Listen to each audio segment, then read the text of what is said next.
What up, Oasis? Let's go. We are in a series right now called Storyline. And up there it says the legacy of Oasis. And if you were with us last week, you saw what this is gonna be about just a little bit. Last week, Ben was up here and man, he preached his socks off, right? Like he went, oh, I loved it. If you missed it, you have got to hear the word Ben brought last week. But what he did last week is he started to look back. He looked back at what Oasis has been, and he called us to remember, not Oasis, but what God has done in this space. Because really, we hope the legacy of Oasis is all about Jesus. And so tonight, I'm looking not at where we've been, but where we're at. And as we look at where we're at, what will be the legacy of Oasis? And I hope, I'll spoil it for you right at the bat, I hope it's Jesus. But you'll see how we'll flesh that out. Next week, we're gonna come back and we're gonna look a little bit to the future, but I'll leave that all for next week. I have to ask you this question. Do you ever wonder what it would be like if you lived during a key moment of history? Right, if you lived in a moment that is still talked about today, a moment where what came before is drastically different than what came after because of what happened in the middle. A moment maybe like, let me just ask it straight. You guys ever think about the Roman Empire? Right? I know some of you in here, you're thinking about it. I'm thinking about it. A period of time that changed the world. When I think about the Roman Empire first, gladiators, right? If you were there, would you put on the armor and fight to death in the Colosseums? If you were there, would you traverse the roads that covered the 40 to 50 modern day countries? If you were there, would you drink from the aqueducts that were newly invented that brought fresh water into the city?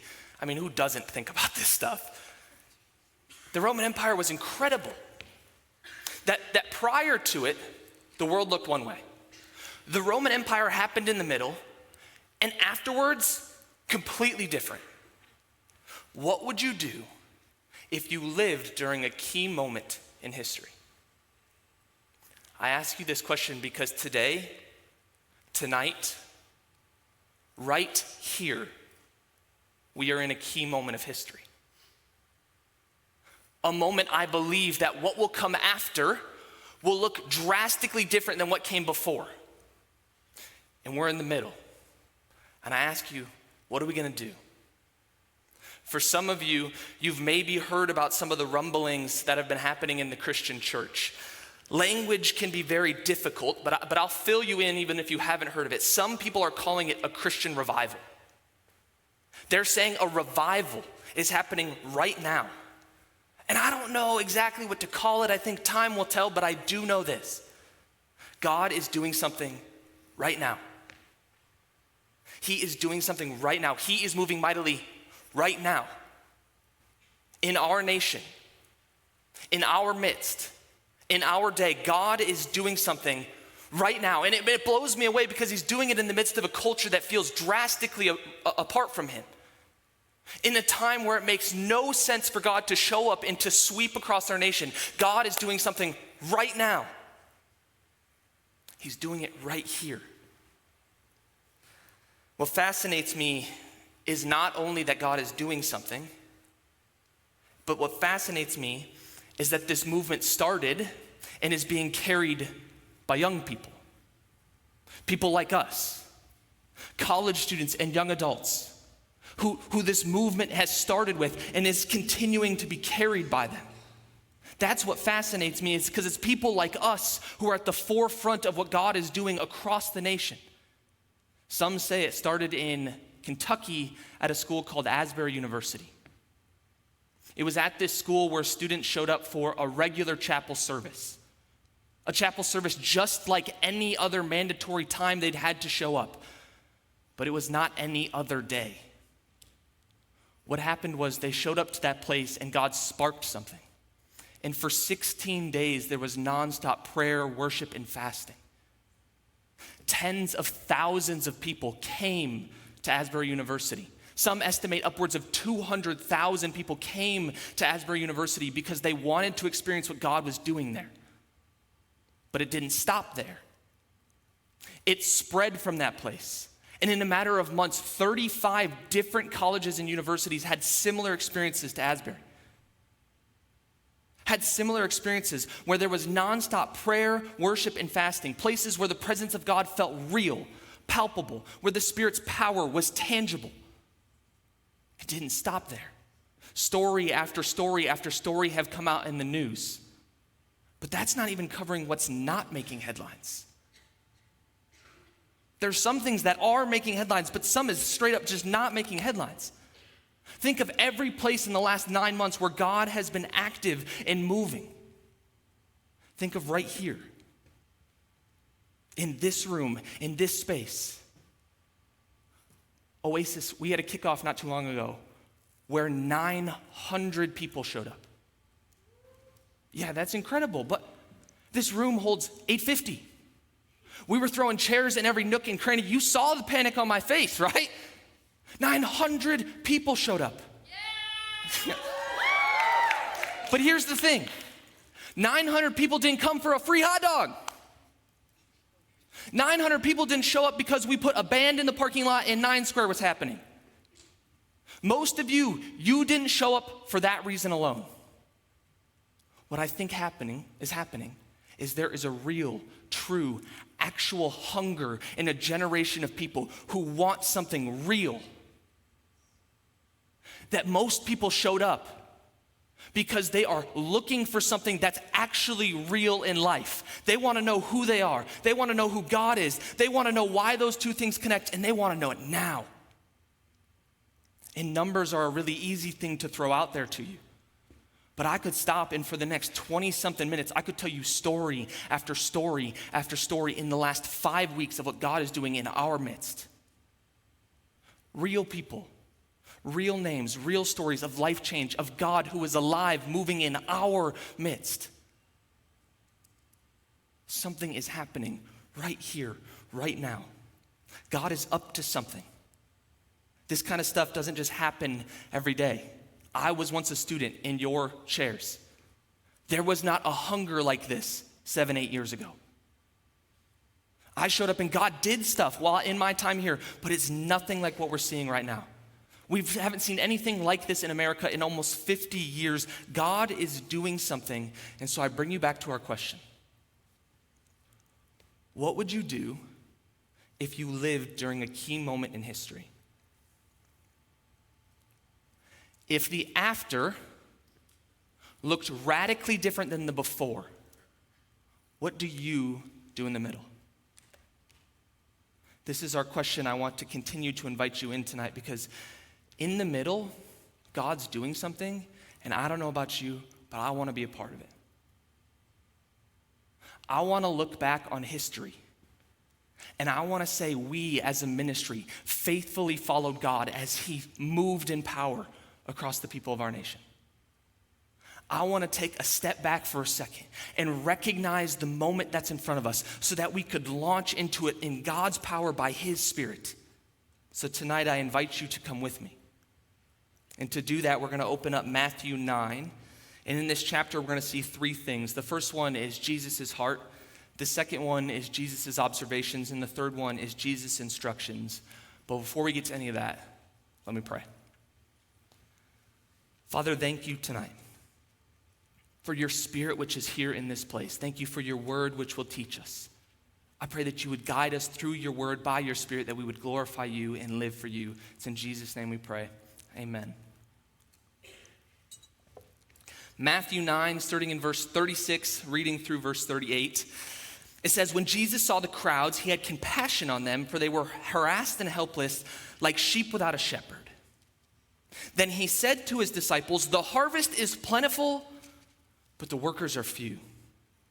Ask the Lord of the harvest, therefore, to send workers out into his harvest field. The first thing I want you to see in the text tonight is 1, Jesus' heart.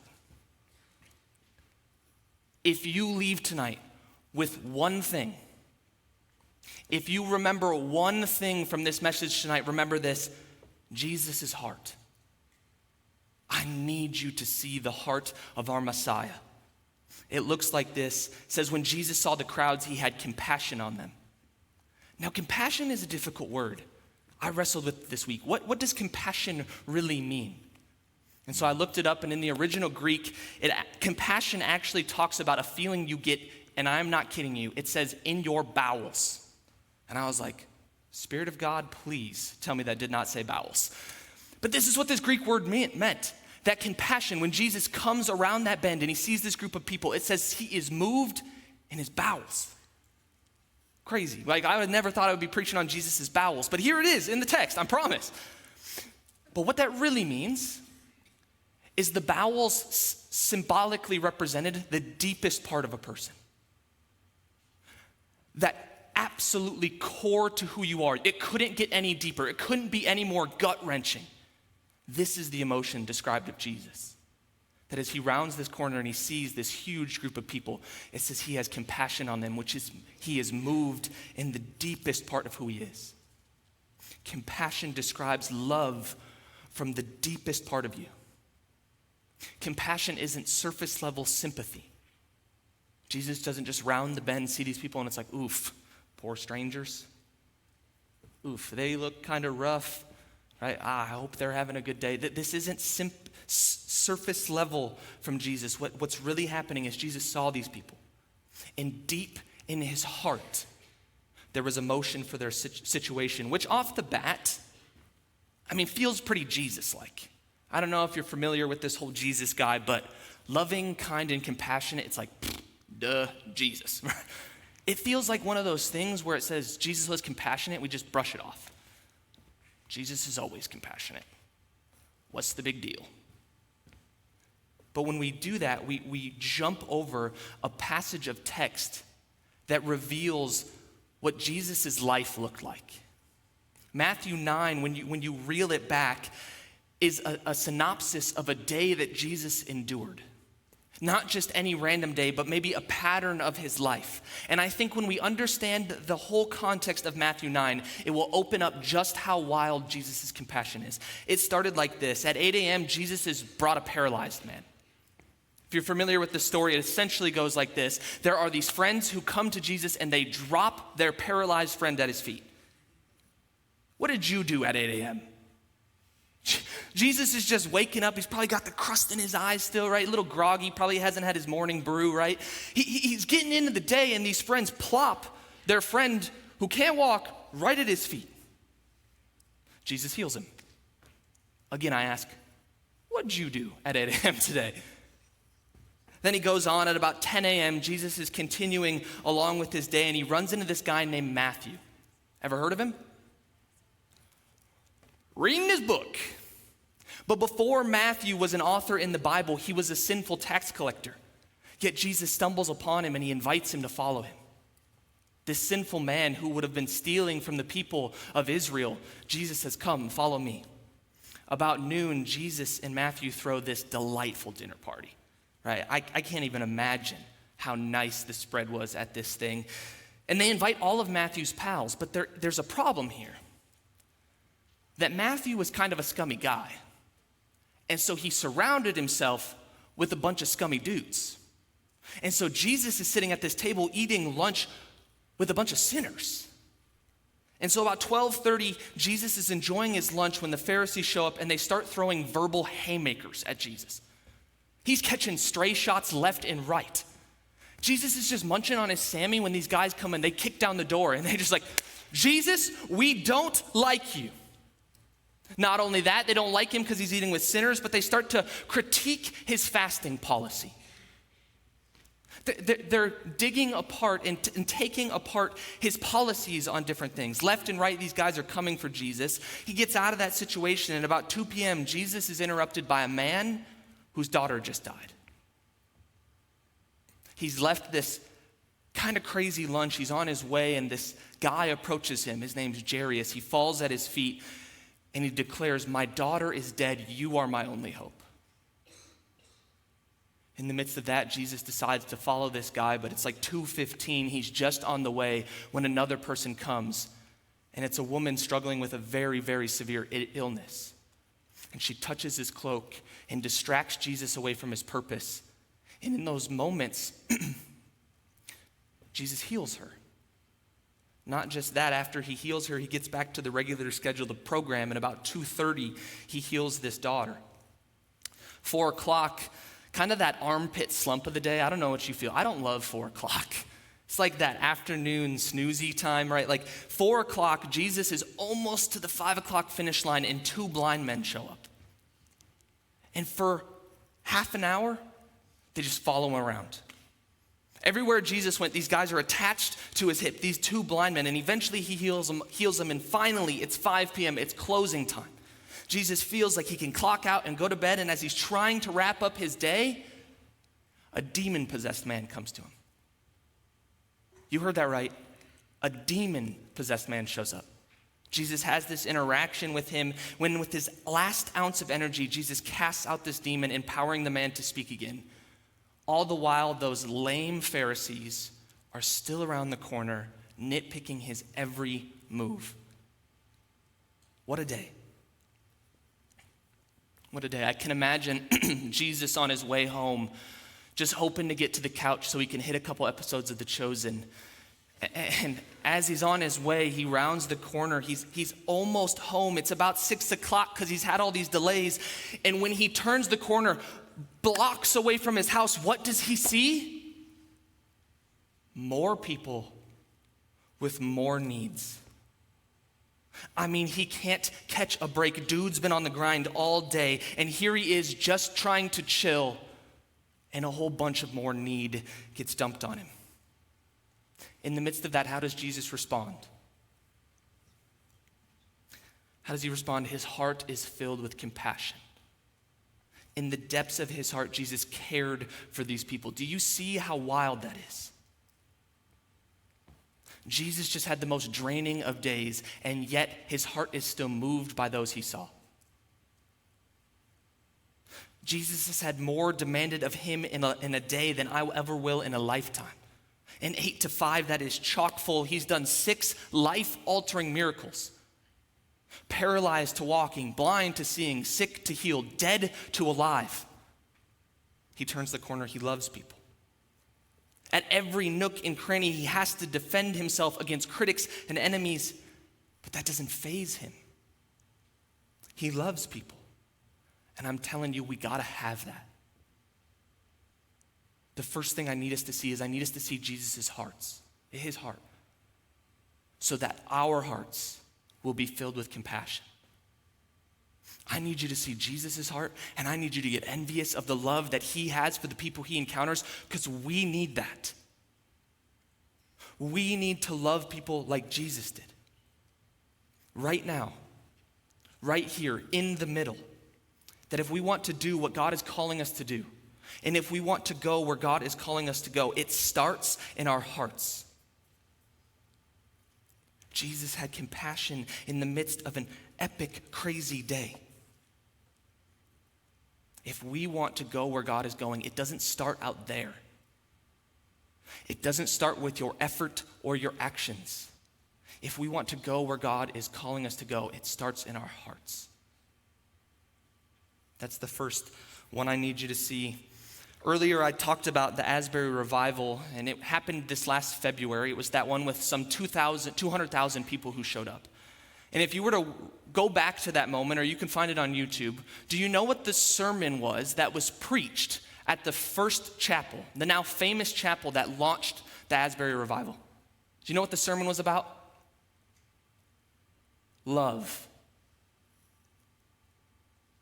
Love. That's it.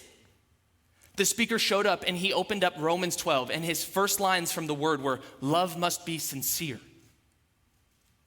The speaker, he showed up in that day, prepared with the word to call out the hearts of people in the room and to point them to the heart of the Father, whose love is sincere.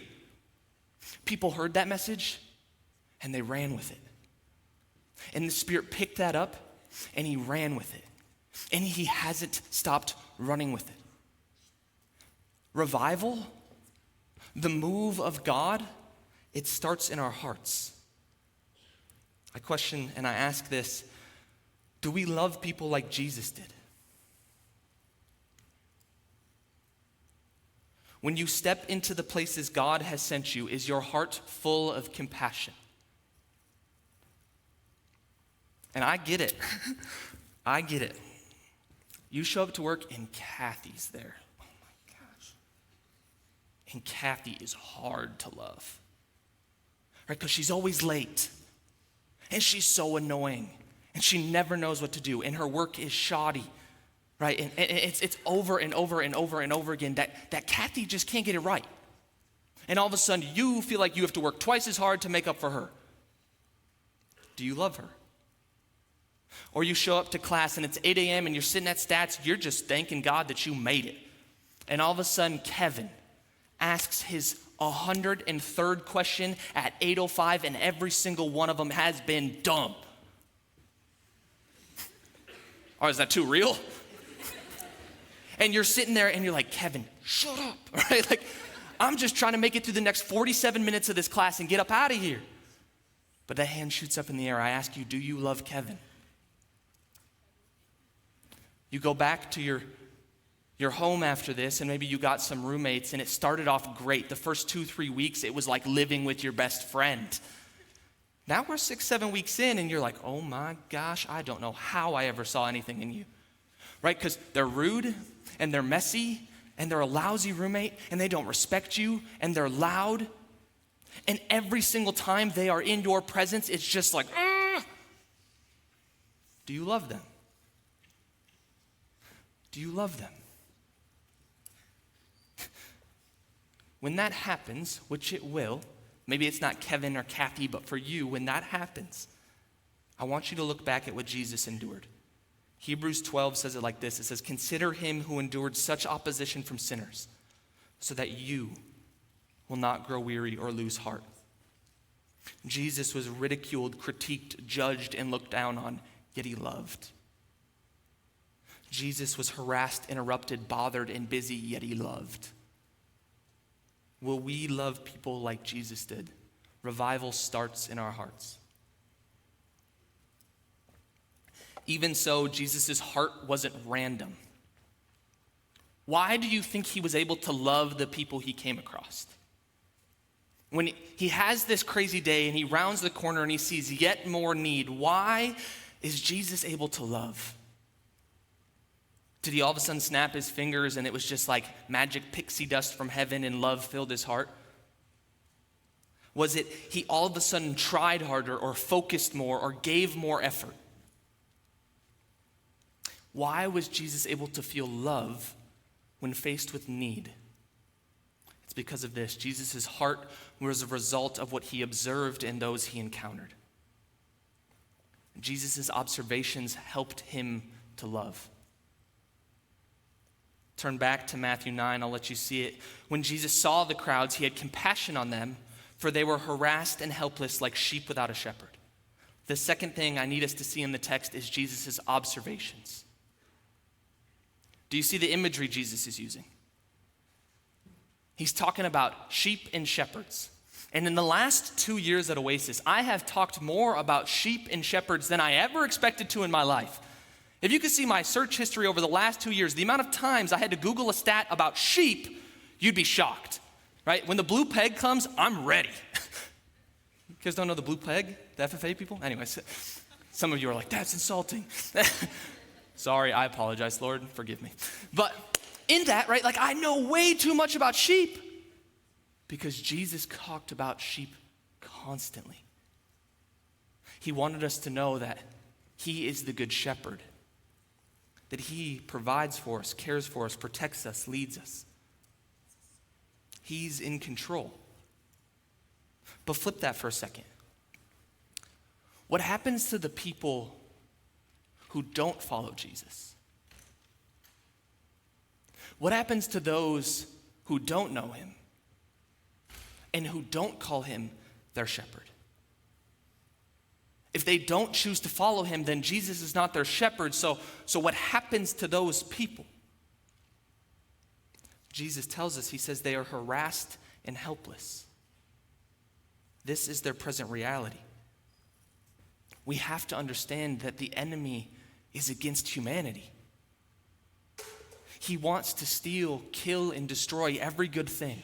1 Peter 5:8 says it like this: your enemy, the devil, prowls around like a roaring lion looking for someone to devour. He's a predator coming after defenseless sheep. If you're a Christian, you have a shepherd. And when the shepherd is near, the enemy has no room to make a move. But what happens to the sheep that doesn't have a shepherd? When there is an enemy prowling around looking to steal, kill, and destroy, what happens to the defenseless sheep? Jesus tells us they are harassed and helpless. Jesus observes that. And his response isn't anger. Jesus doesn't blame them. He doesn't scold them. He doesn't lecture them. They're sheep. They don't know any better. Jesus has opened the door to him. He has said, I am the gate, I am the door. They can come to him at any time. But while they are still defenseless, while they are still harassed and helpless, they don't know any better. So instead of responding in anger, Jesus chooses love. Jesus saw the situation of those who didn't know him and was heartbroken. He's filled with compassion. His observations impact his response. Yet this is still hard. We're asking the question, how do we love people? I'm telling you, you have to see people. But sometimes I feel like I see too much of people. I feel like not every time, but a lot of the times when I'm around non-Christians, I find myself annoyed, angry, frustrated, confused, heartbroken, but not in the good way. That's often my response. And I feel like it's epitomized if you have that family member or friend who they just don't get it. You have told them time and time and time again about Jesus, who is a shepherd who wants to care for them, but they don't get it. They do the thing again that brings them pain, and you sit back and you say, just come to Jesus. He loves you. But they don't. And they make another bad decision that sends them down another spiral. And you come to them and they just don't get it. When you find yourself frustrated and annoyed, when you find yourself overwhelmed, in those relationships, we can be so quick to anger, so quick to scoff at them and blame them from their ignorance, so quick to judge and be hypocritical and forget that was once us. We were once the lost sheep, the ones with the hard heart, the ones who thought Christianity was foolish, the ones who loved darkness and brokenness and evil. That was once us. And we needed love and compassion and grace to come to Jesus. And Jesus' approach to non-believers is compassion, not anger. He sees their situation and it breaks his heart. Does it break yours? That's not the only observation Jesus makes in Matthew 9. In verse 37, Jesus says to his disciples, "The harvest is plentiful, but the workers are few." Jesus looks out over this crowd of people. We don't know numerically how big this group was, but it's large. And when he looks at this group of people, he sees potential. He sees a whole group of people who are ripe with potential to come and know him. They don't know him yet, but they could, and that's the potential Jesus sees on the horizon. But there's a problem. He sees all this potential, but he also sees a problem. He describes it as the workers not being enough. There's not enough workers. Jesus sees the potential in the crowd, but not enough people willing to work, willing to go, willing to spread the good news. What Jesus is describing in his day is again what we are looking at today. Look at how God is moving across our nation. I'm telling you, the harvest is plentiful. The people who don't know Jesus yet could know Jesus is greater than I've ever experienced in my life. The harvest is plentiful, but the problem is still the same. There is not enough people going. That's why we get involved. That's why we're here tonight. That's why I'm preaching this message, is because we are part of the answer to this problem. Each and every one of you.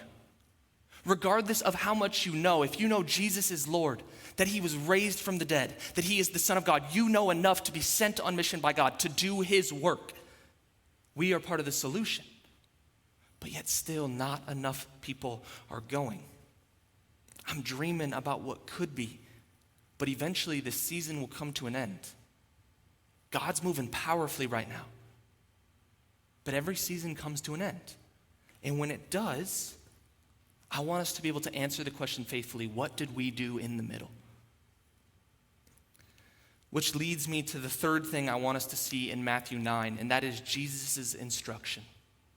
If we recognize we are part of the solution, we have to also recognize Jesus' instruction.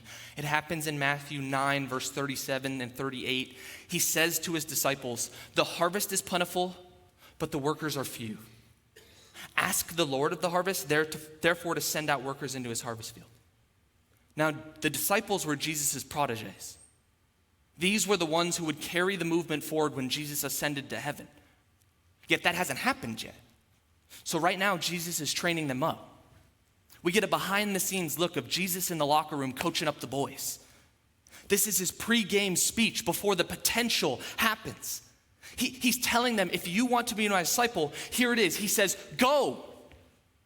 Go. Get out there, work. Don't you see the potential? Start moving. Put your nose to the ground and start working. Start grinding. Start going. Start telling people about me. Start investing. Start working hard. Start putting in effort. Go, go, go. Or does he?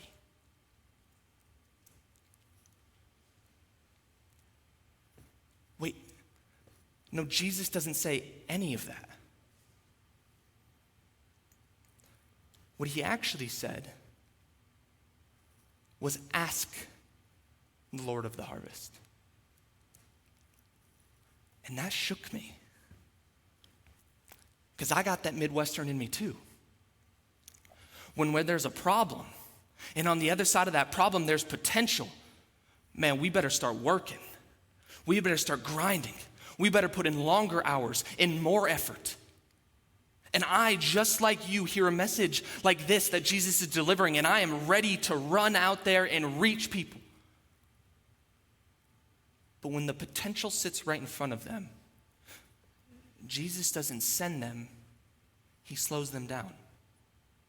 Instead of instantly sending the disciples, Jesus tells them to pray.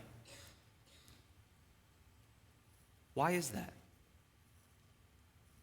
Why, when the potential for revival was right around the corner, does Jesus not send them but slow them down and first call them to prayer? It's because Jesus needs them to know revival wasn't up to them. And in turn, we need to know that revival isn't up to us. The enemy loves twisting the plans of God. And so for us to run out of this place and to go to our non-believing friends and family and coworkers and classmates without first praying is not to do the will of God. What God is doing here, it's incredible. The potential in front of us is immense. The legacy of Oasis, the kingdom of God, Jesus' movement right here, right now, it is right at the cusp, but it's never been about us. And it is not up to us. It's always been up to God. Look closely at what Jesus instructed the disciples to pray. Jesus is so precise with his words. Every single syllable that Jesus uttered was strategic. And so lean into the details of Jesus' prayer in Matthew 9. In verse 38, Jesus prays and he says, ask the Lord of the harvest, therefore to send out workers into his harvest field.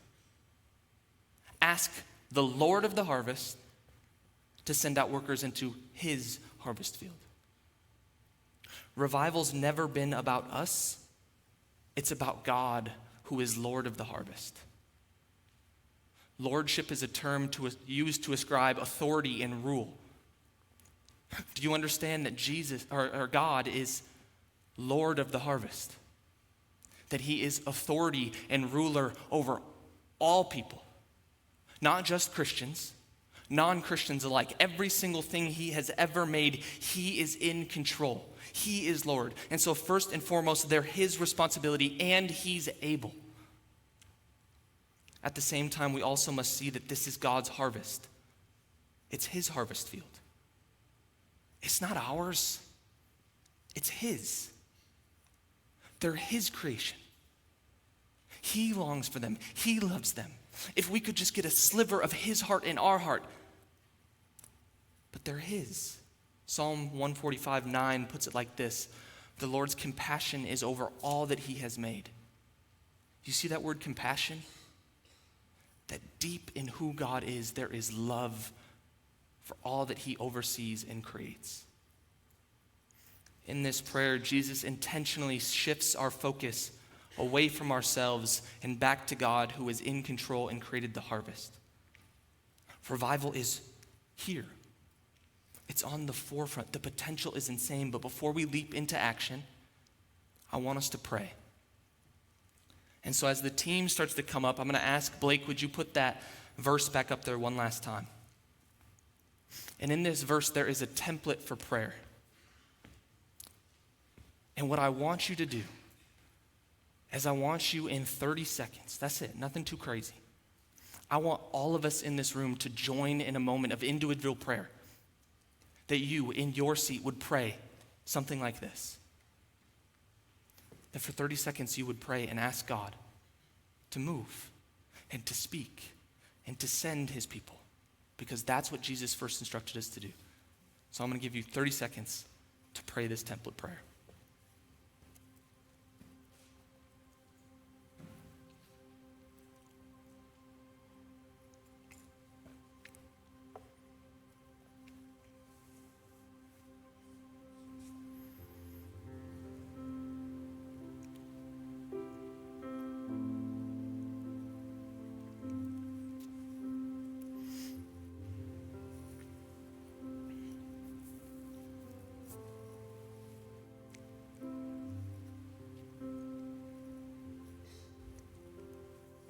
Father, I thank you that you are Lord of the harvest